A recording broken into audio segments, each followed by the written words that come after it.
با سلام خدمت دوستان عزیز و شبتون بخیر. با چند تا دک خیلی قوی اومدیم که جواب نیت فال امروزمون رو بدیم. نیت اینه که آیا ما به هم برگشت داریم و ته این ارتباط چی میشه؟ حس و علاقش نسبت به من چیه؟ دوستان لطفا نیت کنید تا من انتخاب کنم از این 3 تا دک. کارتایی که پیش رو داریم تاروکل، تاروت، اوراکل و کارت زمان که برای این مشخص کنه که چه زمانی این رابطه میتونه به سرانجام برسه یا بازگشت چه زمانی اتفاق بیفته. چند لحظه من سکوت میکنم تا شما هم نیت کنید. انتخاب میکنیم. بازگشت به ارتباط داریم؟ آیا ته این رابطه چی میشه؟ حس و علاقش نسبت به من چجوریه؟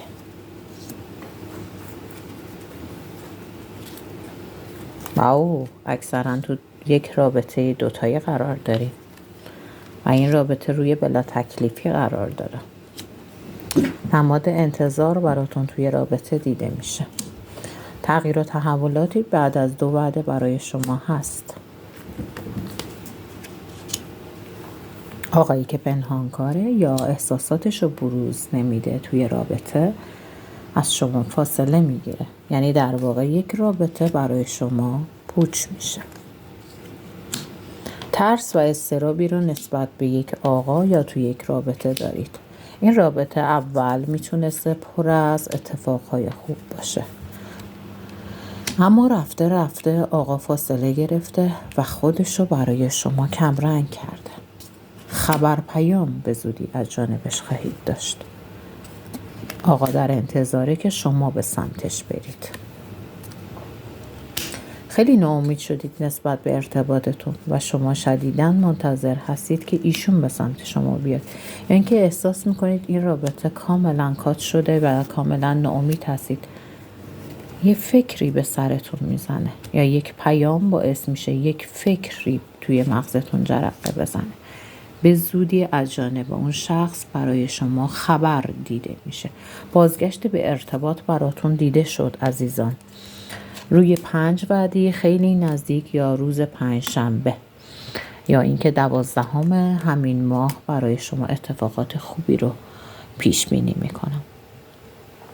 تا 6 وعده آینده از چیزی که کاملا مایوس و ناامید شدید خبر و پیام براتون افتاده. تا 2 وعده آینده برای شما دیدار و صحبت کردن دیده میشه.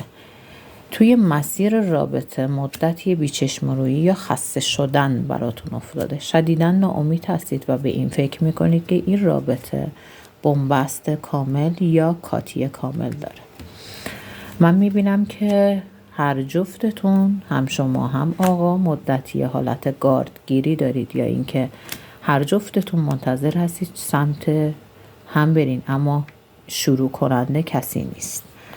بهتره که صبوری کنید. خانم میتونه شروع کننده باشه. پیام و خبر از جانب خانم ها اتفاق بیفته و آقا استقبال میکنه. تا 2 وعده آینده این رابطه میتونه به سمت و سوی جدی شدن و خوب شدن بره و انتظارات هر جفت طرفین برآورده بشه توی این رابطه. بازگشت دارین. این رابطه میتونه تهش خوب باشه و اتفاقات خوبی براتون رقم بخوره، ولی مدتی رو فاصله براتون میبینم و برگشت ارتباط مجدد براتون هست. این رابطه نیازمند تغییر و تحولاته که شما خودتون رقم بزنین و اینکه حسش نسبت به شما حس خوبی رو داره نشون میده. بهترین کارت ما اینجا افتاد، کارت عشاق و کارت 6 جام که از خانواده صحبت میکنه. این رابطه میتونه سرانجام عالی داشته باشه و اینکه توی رابطه قرار بگیرید میتونید آینده رابطه رو به تشکیل زندگی سوق بدید. تشکر از اینکه از پیج ما دیدن میکنید. لطفاً لایک کنید، سابسکرایب کنید. ممنونم که به دوستان دیگه‌تون هم ارسال کنید. خیلی ممنون. انرژی هایی که تو این فال هست زمان خیلی نزدیکی رو برای من داره نشون میده. از شخصی که میمولام داشته باشه، مخصوصا تو حروف اسمی کیس احساسیتون این دوتا حروف باشه، برگشت داره.